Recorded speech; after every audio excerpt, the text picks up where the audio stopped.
This is the Mealtime Magic and Mayhem podcast. I'm Tricia Clark, your host, cooking coach, and kitchen mentor.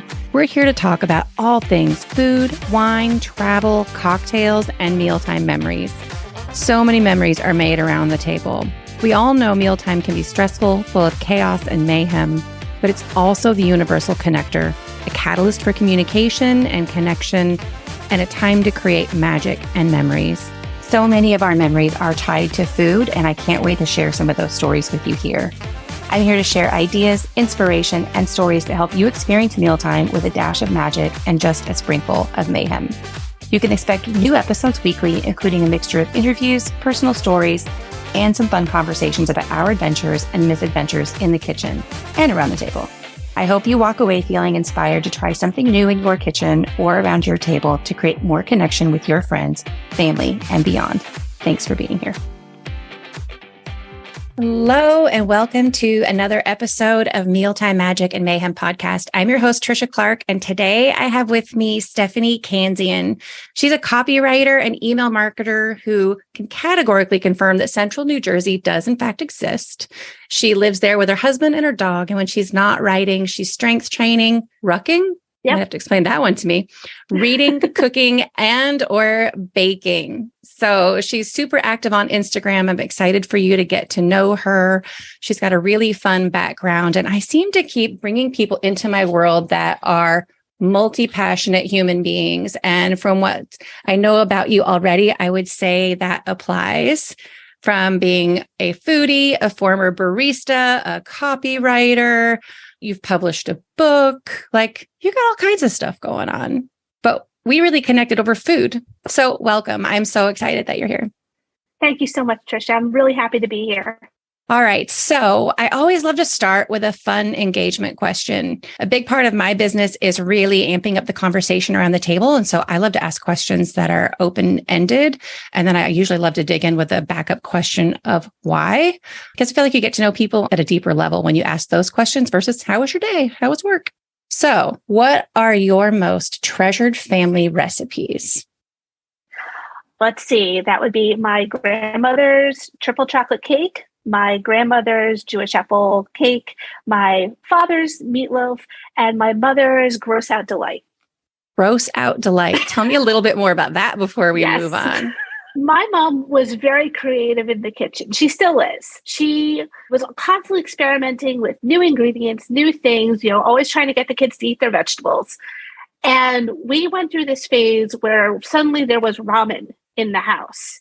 And as kids, we loved it. So my mom was trying to figure out ways to make ramen and noodles and things good.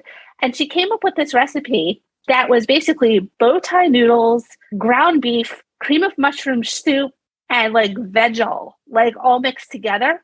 And she sent it down and we're just ew, gross, because we're kids. And she's like, well, it's just called Mom's Gross Out Delight then. And so she's like, you all have to try some. And we did, and we loved it. Because it was noodles, like ramen, and it was beef, which we liked. And, the cream of mushroom soup kind of covered the vegetables, so we could ignore them.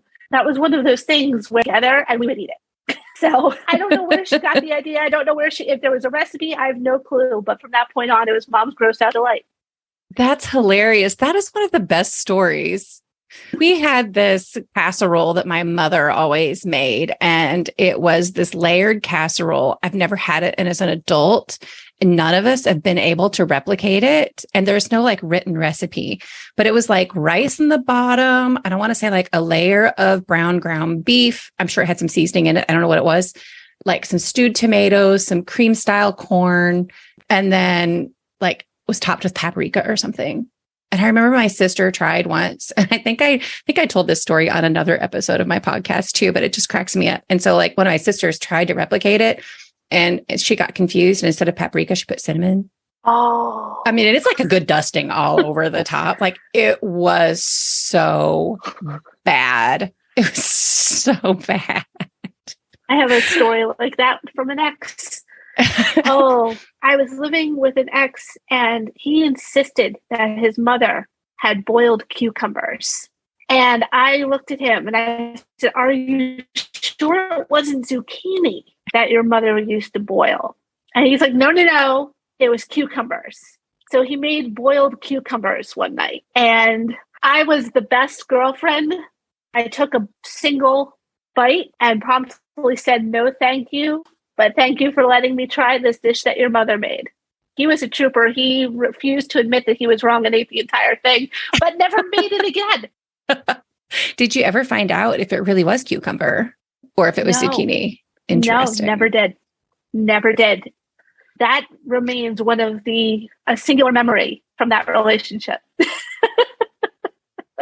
I'm not sure what's more disturbing, the idea that it might have actually been cucumber or that he didn't know the difference between cucumber and zucchini. But I feel like we could do a whole episode on that.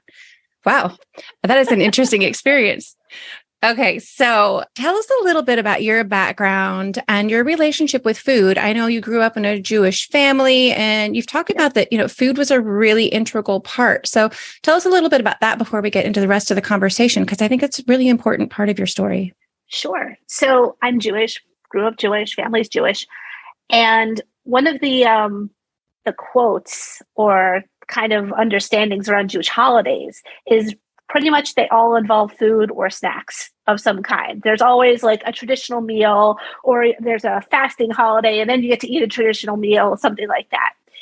And so food was very big growing up in my household, not just because we were Jewish, but that was a big part of it, is because you had all these traditional meals and every single one of them had been passed down from generation to generation to generation. So the chicken soup my mother would make was the same one my grandmother would make, which was the same one that her mother would make. And so you could connect all these pieces of the family history through food. And so when we would all gather around at the table and, my grandmother would make like a rainbow jello mold because at some point in the 1960s, somebody decided to make that a tradition. Like there was always a story behind it. But because there was a big focus on food, because there's a lot of Jewish holidays that go on throughout the year, we kind of have to prepare for these Jewish holidays by preparing food. The big one that a lot of people know about is Passover, where we don't eat leavened bread or corn or beans, or depending on your level of Passover observance, it could vary between Jewish person. But that's where you get in the supermarket, you see all the matzah and all the flatbread and things like that. So there's a lot of preparation that goes on. So along with being in a house that was very food aware, we also had a lot of different varieties of food.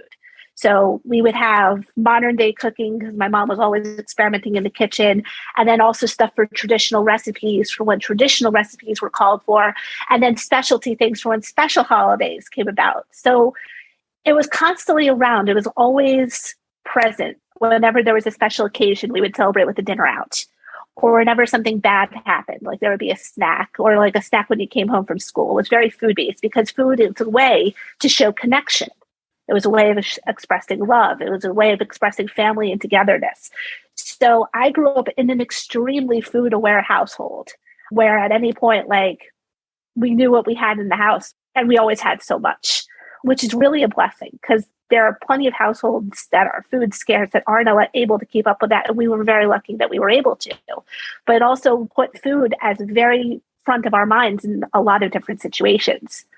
But it also allowed us to experiment a lot with foods, with combining flavors, with combining traditional recipes with maybe some new ingredients that came out. So it was fun. It was connection. It was love. Food meant a lot to us as a family growing up. So how did you see that impact your life as you got older? Because once you move out of the house, then what does that relationship with food look like? That's where in college, suddenly you're away from the house. You get to make your own food. And suddenly you realize that you have money and you can go out and buy a box of ring dings and no one can tell you not to. So there's that period where you kind of go a little crazy, especially in college. You buy pizza, you buy all this stuff that you were never allowed to have at home, like sugary breakfast, whatever. And for me, because I grew up in a household that was very food aware and loved experimenting with food, I started experimenting with foods and other foods that I wasn't very familiar with.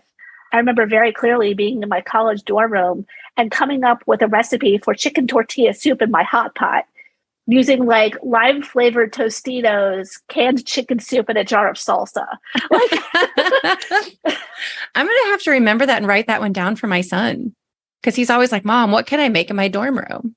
That's brilliant, actually. Yep. It was lime Tostitos, a jar of salsa, and canned chicken soup. Like, and you just throw it all into the hot pot. You ate sort of the Tostitos on top, but you throw them into the hot pot, you bring it up, and that's it. It's basically chicken tortilla soup. Is it authentic? Absolutely not. But it gets the flavor point across. So I was coming up with all kinds of stuff. And with college comes a lot of the stress that comes along with college. So coming from a family where food was used as comfort, I would go into a lot of emotional eating, going to the food court at 2 a.m. for a cheesesteak because I was studying and I'd forgotten to eat dinner or something like that. And because of that, emotional eating kind of crept into my life where anytime there was a stress, it'd be like, oh, let's get a coffee, let's get an ice cream, let's indulge in a box of ring dings or whatever it was. And that, of course, no matter how active I was, you can't outwork a bad diet. And that led into weight gain. And I ate everything. Like I wasn't like a vegetable hater or anything like that. Like I had salads and everything, but it was just every time something went wrong, I turned to food. Instead of dealing with the problem at hand, I would turn to food. I would focus my creative energies on creating new food dishes, easy food dishes, things I could make in one pot, like things I could make in 10 minutes. And that's where a lot of my energy went rather than deal with the problem I actually needed to deal with. And because of that, I gained a significant amount of weight. Interesting. And I so understand that. And I even think the other part that sticks out to me that you haven't mentioned, but when you grow up in a house that's that food aware and you have a plethora of food, you also don't realize when you go to college that you had probably a plethora of, even though you had all those foods available, there was a plethora of healthy foods mixed in there available. And when you go off to college, that's not what's handy. It's not what's close. You don't have a lot of space. You're with your friends, like social becomes more important. Just getting by becomes more important. Yep. I remember at that age, I ate a ton of canned tuna, but everything I mixed it with, like if I ever see, like, I don't care if I never eat another can of tuna, like, but it was ramen. It was mac and cheese. It was the packaged things and the things that even though you might love them, those things that used to balance out your diet and fill you up in the midst of it with the nutrients just aren't there anymore. It's not that you don't like them, but it's just at a different level. And so now you're filling your body with all the things that are easy and convenient. And then I truly believe that those foods even contribute more to the emotional eating, right? Because they do taste so good in the moment. And then you don't want to stop eating them. Like as much as I love vegetables, trust me, there's a point where I want to stop eating them. That's not going to be the case with a bag of Doritos. Right. And so college is a very interesting time, where all that's concerned. And I can see that being a really drastic shift for you. It was. The other thing I didn't realize is that I didn't realize how much I focused on food until I got around people who weren't. Like we would be going to some place of like, and like my first question would be like, oh, what's there to eat? And they would be like, I don't know, why? What do you mean? You're not thinking about that? Like, no. I was like, oh, people don't think about food all the time. What is this? So growing up with plethora of food, going to college, things that are convenient, things that are cheap, things that will emotionally fill you and then kind of leave you empty a little bit later. That kind of became like, oh, this is just what it is. And then after college, the behavior doesn't change magically. So after college, I started working. I moved to a house with roommates, and suddenly it was like all these eating habits did not change over. I wasn't suddenly eating salads again just because I was out of college. Like it was like, well, can we afford a pint of rice and wonton soup this week? And you're so focused on just like on work and everything else that then food again becomes that comfort, but it also becomes, I don't want to think about it. And then suddenly there's this like push pull of, I don't want to think about food, but I have to eat, but I'm also unhappy. What can solve all three of these things at once? Yeah. Pizza. Right. Well, and I don't know about you, but I know historically, like if I decided I was going to lose weight, right, it was this all in mentality. It didn't start with a mindset shift. It started with I need, a very limiting lens. And then you go all in trying to change all your habits at one time. And then you wonder why you feel like a failure and you can't stick with it after you've obsessed about it and you've been so great for 2 or 3 weeks, right? And then you're like, this sucks and I'm done. Like, I don't even care if I'm fat. Like, it's just such a vicious cycle. So for you, what was the moment where you were like, okay, this has got to change? Like, how did that come about for you? So I knew that I need to start losing weight. I need to start taking my health seriously in around 2011, which was about 5 years after I graduated college. I had ballooned up. I wasn't happy with the way I looked. Like, I was like, all right, I need to start taking my health seriously. And I started exactly like you did. Like, oh, I got to go on a diet. I got to go all in. And one of the first things that I did is, I believe it was the 4-Hour Body book that had recently come out. And I literally used it as like a checklist. Like every diet he tried, I tried. I tried Weight Watchers. I tried calorie restriction. I tried so many things with this idea like, oh, I need to lose weight. I need to lose weight. Constantly over and over and over again. And it's exactly as you said. It would be like a week, 2 weeks, I think in one case, 3 days. And I'd be like, everything sucks and I hate this. I don't even care if I'm fat. And go back to eating the way that I wanted to, which that was the whole emotional thing. What finally flipped the switch for me, which allowed me, and then I didn't really realize it was happening. It was January of 2021. So 10 years after I decided I really needed to start taking my health seriously. I looked at myself in the mirror and the thought went through and again, doing that thing where you look at yourself, you're like, oh, if only this wasn't so, blah, blah, blah. And I looked at myself and I thought, is this as good as it gets? And that thought, like, that hit me. No, this can't be as good as it gets. I have to do something. Something has to change. And that's when I went home and I started making really different mindset choices, because the one of I have to lose weight wasn't working. It hadn't been working for 10 years. So I needed to do something else. And the first thing I thought of was, what do I need to do to make me proud of myself? Now, weight wasn't a factor. Just what do I need to do? What action do I need to take to make me feel proud of myself, where I can look at myself in the mirror and feel proud of the person staring back at me? That was the first mindset shift, was taking weight completely out of the equation and just focusing on what do I need to do to make myself feel good and feel proud. And that's where it started. So do you remember what the first decision you made was? What was that one thing that you decided was going to make you feel proud of yourself? The first thing I decided that was going to make me feel proud of myself. First off, I knew I was done with diet. I didn't want to hear the word diet anymore. I was done with any kind of restriction. I was done with it. I didn't want to think about it anymore. So I thought, okay, what is something I can do where I can feel proud of myself? And the first thought that came into my head was, I want to do 100 burpees. I want to be able to do 100 burpees. And I think at the time I could do 5 burpees and then that was it. I was done. I was toast. I was on the floor. And so here I am in January 2021 thinking, I want to do 100 burpees. That would make me feel really proud of myself. That would make me feel like I'm a kick butt human being and I would feel proud of myself.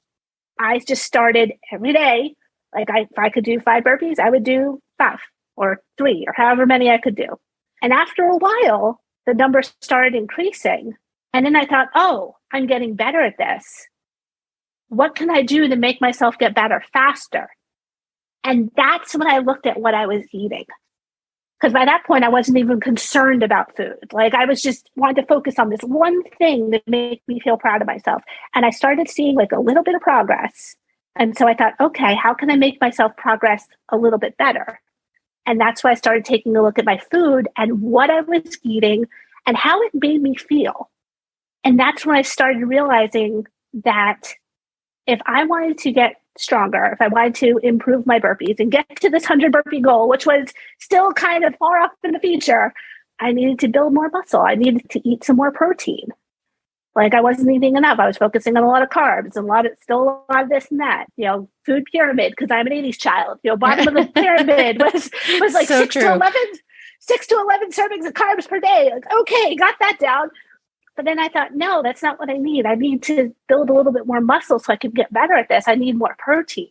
That was the first switch, was like, where can I put more protein into what I'm eating? Nothing to do with weight, nothing to do with calories, nothing to do with any of that. Just like, how can I put more protein into what I'm eating? How did that make you feel? I mean, did you notice a difference? Did it take you a while to notice a difference of eating more protein? So I started with a focus, like, because I'm a very goal-oriented person, like I like having a goal to hit. So I think, okay, if I can hit this amount of like protein per day, then I win. I can have whatever else, but I have to have this amount of protein per day. And once I started hitting that, I realized that all the other stuff I was eating, I didn't want it as much. I never restricted anything. Nothing was ever off the table because I don't deal well with restriction at all. So everything was on the table, but it became a matter of, have I had my protein yet today? And if the answer was like, no, I haven't had protein today, like, okay, let me have protein first. And then I can figure out what else I want. And as I started doing that, I realized that some of the foods that I previously craved was like kind of falling to the wayside. It wasn't that I didn't want them anymore. It was just like, I don't need them right now. I can have them later. Yeah. And that became a really huge shift. Because before it was like, oh, I'm craving this thing, I must have it now. And now it's like, I'm craving this thing, but I don't need it now. I can have it later. And then later on, it's like, you know what? I really don't need the thing. But it was never a no. It was never a no, you can't have this. I never said that to myself. It was always did I hit my goal? If I did, I can have it. If I didn't, hit your goal first, then you can have it. And that's where I started with this whole protein first mentality of like, have I hit my protein first? And then once I've hit my protein, I can have whatever else I want. Well, and I know as women, like we typically don't get enough protein. And, you know, I'm in my early 50s, and the older we get, the more protein we need and the more important it is for us to build muscle and to do that strength training. And again, I'm no health coach. I'm not a nutritionist, but I love this conversation because so much of my work is around food. But I think it's really important for people to understand that there is a balance. Yep. And our bodies do need certain things. And I've realized that the more protein I eat, the longer I feel fueled. You know, it keeps me full longer. As you were doing that, what were some of your go-to things when you said, I need to add in a little bit of protein? Because I know I can speak for me specifically, but I know there's a lot of women that struggle with, well, how do I get that much protein in without like eating meat all the time?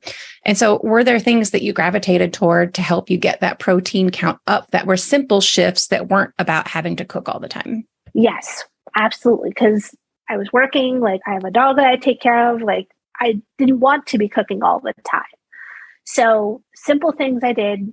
I gravitated very quickly towards protein shakes, very specifically a protein shake that had vitamins in it. Mm-hmm. So that way I knew I was getting my good amount of vitamins, even though I was eating vegetables and things. Like it's always good to have that balanced vitamin profile. But those were easy because all you had to do was mix it with the liquid of your choice. I was usually either an oat milk or cow's milk or water. Mix it, drink it, give yourself 10 minutes, and then you usually feel fine. A lot of people don't like protein shakes because the taste is weird or the weird texture or whatever. I did so much with protein powder. I made it into pudding. I made it into ice cream. I did so much with it, like mixed in with oatmeal, but not a lot of people like that. So the other thing I did, which when I told my mom about this, she was like, you did what now? Is I would buy value pack chicken breasts and cut the breasts into like 3 to 4 ounce pieces and air fry them for like 20 minutes at 400 degrees in the air fryer. And they were basically chicken snacks. And I'd throw them in a Tupperware. And whenever I got the urge to eat something, whenever I felt hungry, but I didn't know what I wanted to eat and I felt stuck, I would just grab a 3 to 4 ounce little chicken breast and chew on it while thinking about what I wanted to eat. And usually by the time I was done with the chicken snack, I wasn't that hungry anymore. That's a great idea. That's a great idea. The most amount of prep work you had to do was cutting the breasts up into portions and then just throwing them in the air fryer. Or if you don't have an air fryer, throwing them in the oven for like 40 minutes on 400. Just put some seasoning on it. You're done. Nothing fancy about these at all. You want something that's just finger size, grab and go. So while you're sitting there and you're feeling hungry and you don't know what to eat, you can chew on this chicken snack and be like, okay, I can think clearly now. And that was the point of that, is I wanted to be able to think clearly to make good food choices. That makes sense. And if that meant eating like a 3 to 4 ounce piece of chicken just to get my head clear, then that's what I did. So I think the most important thing I'm hearing out of this, or that I'm picking out of this, is that you also really learn to listen to your body and what your body needed. Like really listening to, do I need protein? Is it protein that I need right now? Am I going to have this thing? And then am I still hungry? And really listening to what your body would tell you. Now, as I say that, the other thing I'm going to mention about protein and some, I love yogurt as a high protein snack, but a lot of people are lactose intolerant or dairy free. So just FYI, my own personal find is that the Chobani Greek yogurt is lactose free. So if that's your struggle, the Chobani Greek yogurt is amazing. Great way to get 10 or 11 grams of protein in. Hard-boiled eggs are a great option. Edamame is a great option. So there's lots of ways little ways we can add more protein into our diets without feeling like we have to cook all the time. I think the chicken snacks or anything you can meal prep ahead of time is great. And I'm not recommending anybody spend hours in the kitchen because on Sunday prepping for the week. Just pick 1 or 2 things, start small, have them ready for that grab and go, like she talked about, because that's really when I find you get in trouble is that grab and go. I'm in a hurry. Now what? Yep. And the best thing about the chicken snacks was that if you just needed a serving of protein and you didn't want to cook, you could take 2 or 3 of those pieces, throw it into a salad, cut it into strips, put it in a sandwich, and turn that into your meal. So yeah, I'm officially, I'm done with the hours of cooking. Like, unless it's a big holiday with the family coming over, I'm done with the hours of cooking. If it takes me more than 30 minutes to cook, it means it's a big occasion. But like you mentioned with the Greek yogurt is good, or dairy-free Greek yogurt can be a good protein source. You just have to check the protein. And if you want to up the protein, you add your protein powder to the yogurt. There's a double portion of protein for you. You can add chia seeds. There's so many ways to dress that up and add some other nutrients. Okay. So how long did it take you to get to your 100 burpees? Did you get to your 100 burpees? I did. It took me about 8 months to get to 100 burpees. I started January, and by August 8th, I could do 100 burpees in a day. It took me about an hour to do it, because I broke it up into pieces. And then after that, I said, well, now I want to be able to do 100 burpees all at once. I just want to be able to do 100 burpees just in a row. And that took me, I think, another 5 months to do that. Over the course of me doing these burpees, getting my goal, feeling so proud of myself, I wound up losing 30 pounds. That's awesome. That was never my intention. My intention was only to just feel proud of myself and get to this goal. And I did it. The weight loss was the side effect of the choices I was making to get to my goal. Congratulations to you. Thank you. I mean, one, obviously you've already said you're goal driven, but I love that consistency and that drive to hit that one goal and really taking the stuff that had been the baggage that comes with wanting to lose weight and kind of shedding that and being able to shift your focus and your mindset to approach it in a different way, I think is really amazing. So congratulations to you on that. Thank you. I know that when we first started talking, your whole thing is, eat for your goals, not for your feelings. And I think your story really drives that home about setting one small goal and meet that. And how can you go after that goal even more or in a different way? What can you add to it?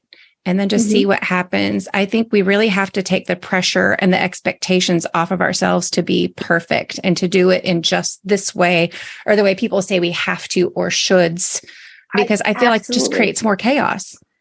Well, absolutely. During my process of trying to get to my goal, I actually injured myself because I was doing burpees incorrectly. So for about a period of 2 weeks, could only do maybe one a day because I had hurt myself. Like it was incredibly frustrating. Like, oh no, I screwed myself up. Like, what do I do now? I might as well just give up. But no, it was a matter of, okay, I did this the wrong way and this is what happened. Let me course correct. Because I still want to make my goal. I still can make my goal if I can learn from this experience and move past it. That injury actually was probably one of the best things to happen to me because it taught me that I was doing something wrong and I had to go back and figure out what I was doing wrong, learn from it, and then correct myself, which took another couple weeks to figure out the correct form to do. But from that point, I actually got better. It became easier to improve because I had taken the time to figure out what I'd done wrong the first time. Anytime there's a kind of a setback, it's always a matter of, if a tire blows on your car, you don't puncture the other 3 tires and just say, oh, well, you just get the 1 tire fixed and you continue on with your day. It's a pain in the patoot, but you still move on. It's the same thing. Like, if you mess up, you learn from it, you fix it, and you just keep going. You can't let one small thing just like completely derail you, because no one would progress that way if that's what happened all the time. So true. So getting injured was probably one of the best things to happen to me on my burpee journey, because it taught me how to do burpees correctly rather than what I thought I knew how to do. And I got to my goal. Despite the setback, I got to my goal. Or probably because of my setback. Somewhere in there, you also found a love for strength training, because you've been training for something recently, right? So after I hit my 100 burpee goal, and after I hit 100 burpees all at once goal, then I thought, all right, let's see if I can do 100 burpees every day. And I did that for a solid 7 months. So that was over 20,000 something burpees, something like that. And at that point, I'm like, okay, I've done this now. What else can I do? And that's the best question, is I've accomplished my goal. What else can I do? How else can I challenge myself here? So that's when I started all right, well, I'm stronger. I've got muscle. Let me try strength training. And really building my muscles to create a strong body that's going to keep me going for the long haul. So that's what I started doing. And I'm only a couple weeks in, maybe a month or so in, but it's been a much different experience, but still incredibly worthwhile. And my protein numbers actually went up, so that means I get to eat more, which is great. So on the subject of food, I know you love getting super creative in the kitchen. You've talked that you love to prep components for when you need quick and easy meals. But how have you found the balance of being a foodie, being creative in the kitchen, eating for your goals, and maintaining your family's traditions and the way you pass down those recipes? How have you been able to balance all of that? It comes down to that mindset of kind of I'm craving this thing now, but I can wait till later. There's a part of me that really loves being able to spend a full day in the kitchen cooking an elaborate meal, but then having a whole group of people really come and enjoy it. That's the payoff for me, is being able to feed everybody good food, have everyone come together and really enjoy it. But that only happens a couple times a year.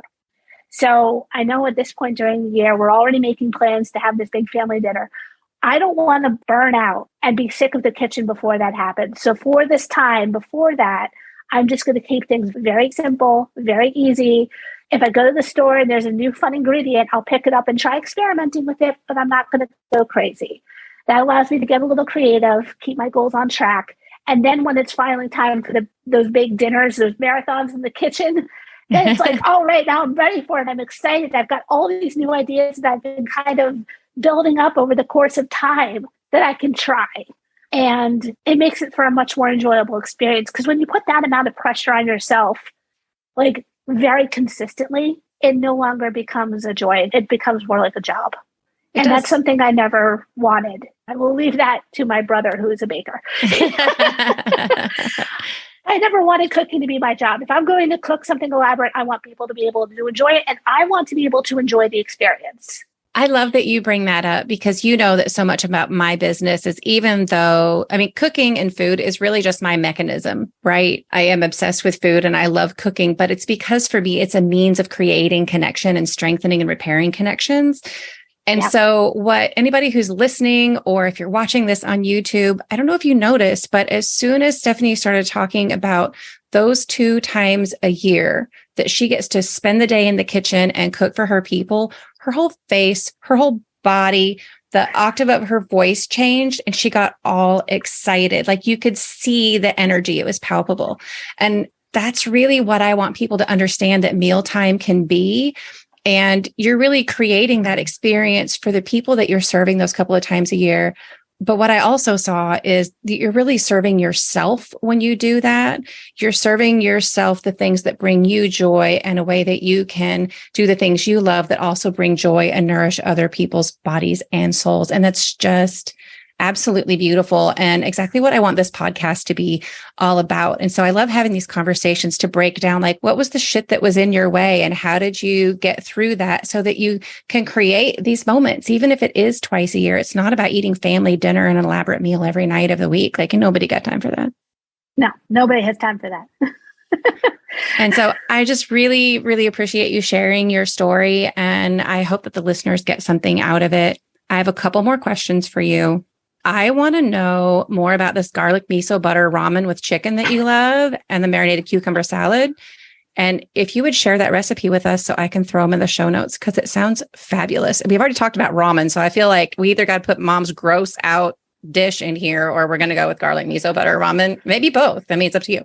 So the garlic butter miso ramen, I discovered this ramen from Emi Ramen. I'm not sponsored, not an ad. This is just a ramen I really, really enjoy.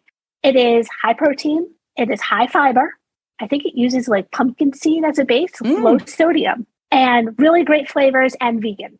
What I did is I got some of it. I tried it out. I really enjoyed it. But then I thought, okay, what else can I do with this?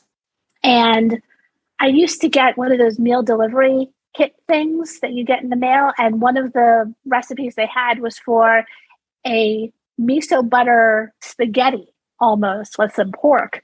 And I remember thinking, oh, this is really good combining the miso and the butter. And then I got the idea like, hey, what if I add garlic in there? Because garlic makes everything better. It does. Then I thought, okay, so I've got this garlic butter miso. What can I put it on? I'm like, oh, I've got this really good ramen that I could put this on. I think that would work really well. And then I've got my chicken snacks in the fridge that I could throw on as well. So while the ramen noodles are cooking, because they do take a while to cook because they're not your typical wheat base, they're like a seed base. You brown the butter, you get the garlic, you add your miso into the pan, you stir it all up, add a little bit of the pasta water to make like a sauce. And then once the ramen's done, you drain it, throw it in the pan, mix it all up, and then throw your chicken in, mix it all up. You can garnish with some green onion, and that's it. You're done. It's usually done within 15 minutes if your chicken snacks are already prepared. If your chicken snacks are not already prepared, you throw the chicken in the air fryer first, and that takes 20 minutes. Okay. It inspires me. I'm already like, okay, so let's say you don't want to start with pumpkin seed noodles. You can use a package of ramen and not use the seasoning. Moms out there that are super busy and you've got ramen around your house. You could use leftover spaghetti noodles that haven't been drowned in sauce. You could add some chicken broth and make it a miso soup and put a hard-boiled egg on top. There are so many things you could do with that to stretch. I mean, think about repurposing leftovers into something with that base. And so that's going to be fun. And I can see all sorts of ideas that can be stemmed just from that one recipe. If you have like some steamed broccoli or some leftover steamed broccoli, you can throw that in there too. I've done that. You can probably also work with some spinach or any other kind of green. Mm-hmm. Like, yeah, it's a great base to just kind of add things with. And it's just a matter of which flavors you like. I love it. So Stephanie has a book called Change the World in $10 or Less, right? Mm-hmm. And it's like 100 tips on how to make life more interesting and more fun. And we're all about fun here at Mealtime Magic and Mayhem. Like, food should be fun. Life should be fun. It's too short for it not to be. So tell us a little bit about your book, where they can find it, and anything else you want people to know about you. Sure. So I wrote the book while I was actually going through my burpee journey, because I realized as I was feeling better about myself, I thought, okay, what else can I do? I thought, you know what? I've always wanted to write a book. What do I know about? And I thought of all these little stories that I had in my past that kind of like either changed my own outlook on life or shifted my outlook on life. And I thought, you know what? Let me just put all these together into a book. There's a lot in there that has to do with food because I'm very food focused, but a lot of it is just celebrating the joy of being able to experience food and experiencing food with others and bonding over a connection. One of the tips I have is to have a potluck dinner with your friends where like you pick a house and everyone brings a dish. Or if you can't meet up, I think because this was still during the pandemic, so it's like if you can't meet up, have like a cutthroat kitchen over Zoom, where it's like you each have the same ingredients and you see what each other can come up with. And just as a way to spend time together, also get creative and also like make food for people. I know one of the ones that another person commented on recently was getting some really beautiful little donuts or desserts from like a bakery and just like photographing them very artistically and then sharing them with people just to make something beautiful. Like for no other reason as to like, you have access to this, enjoy it, share it, and then share the food with people. I can't imagine a donut not making somebody smile. Right. Honestly. Yeah. It's a donut. Make something beautiful with it. Share it. Enjoy it. Like enjoy the experience of it. That will feel more fulfilling than just simply eating the donut. Yes. Absolutely. We had this Memorial Day party every year. And I mean, you know, it was really like working in this really cool melting pot. And so what we would do is we would provide like the burgers and the hot dogs, and then we would have everyone else bring a dish. And what was so fun is I remember a guy from Sri Lanka brought fried rice, and our friends from Lebanon would bring, you know, baba ganoush, and our friend Delia, who's from China, would bring egg rolls. And it was just this, and our other friends make really good brisket. And so everybody would just bring the dish that they're most proud of. There was no theme. There was no like, this is the menu. Everybody brought the dish that meant the most to them every year. And the menu was always, like I say the menu, like, but the buffet, if you will, was always different. But we learned so much about foods, cultures. They felt comfortable, seen, heard, and loved enough to be able to bring something close to their heart to our house. We felt loved because they chose to share it with us. And it's just such fabulous connections. You're right. A potluck is just, I got goosebumps.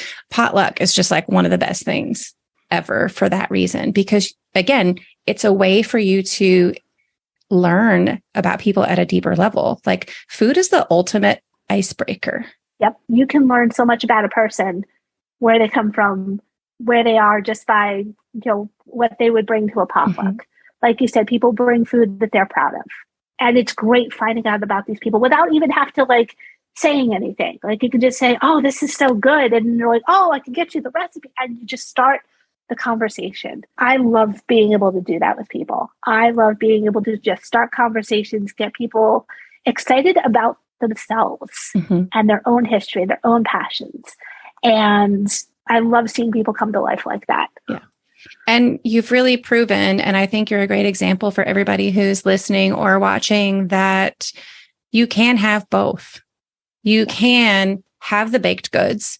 You can be healthy. You can lose weight. You can keep it simple most of the time and then go out with a bang when it serves your heart and it feels right. Like there is no cookie cutter approach for anyone, for any family, for any one person. It's about finding what works for you and then really, really leaning into that.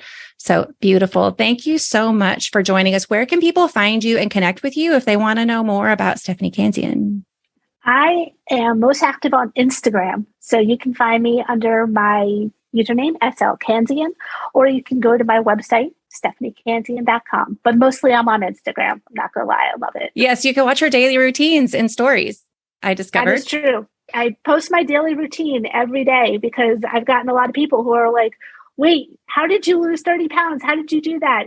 You're a writer. Like as if that means you just sit on your butt all day.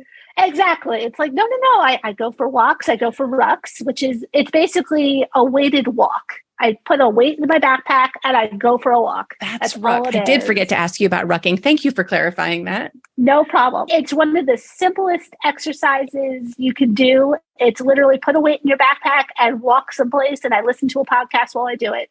And it doesn't even feel like exercise. Yeah, I like at my desk, like if I'm feeling any kind of way, I get up, I do 10 burpees, I go back to work. Like it's keeping it simple is key. Yeah. And knowing what my body needs after a long time of listening to this person, that person, this diet book, that book, this. And I finally was just like, no, what do I need to do to make myself proud? Beautiful. Well, thank you again for being here. You guys, anybody, her book is available on Amazon. It's Change the World in $10 or Less. You can find her on Instagram, and we will be sure to put the garlic miso ramen recipe in the show notes and the links for you to get in touch with Stephanie. We will see you or hear you on the next episode. Thanks so much. Thanks so much for listening. And if you enjoyed this episode, please go hit that follow button, subscribe, leave us a review. And if you're ready to change what mealtime looks like for you, breaking that cycle of chaos and having more fun in the kitchen, build some confidence and discover your love of cooking, schedule your free Dish with Trish call at the link in the show notes. We'll chat a few minutes and you'll walk away with personalized strategies to take your mealtime routine from tired to inspired. See you next time.